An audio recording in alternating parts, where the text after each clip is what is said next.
petits livres épais, sans images aussi, de la poésie, des pièces de théâtre.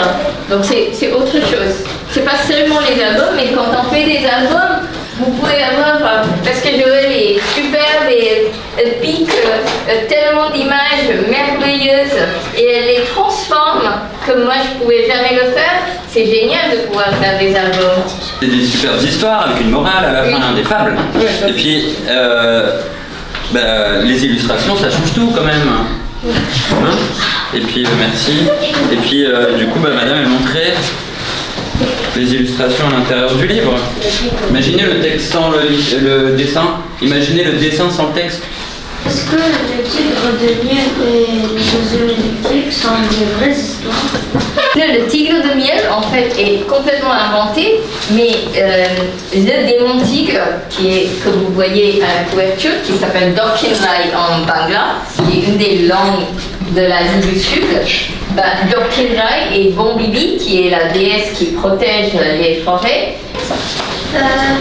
Comment vous avez commencé votre carrière?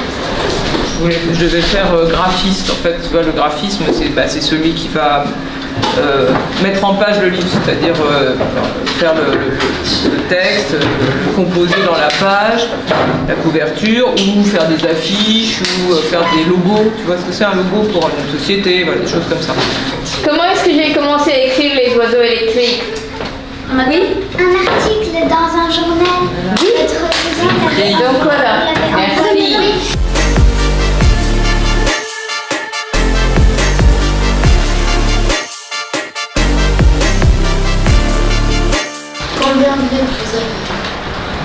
Combien de livres?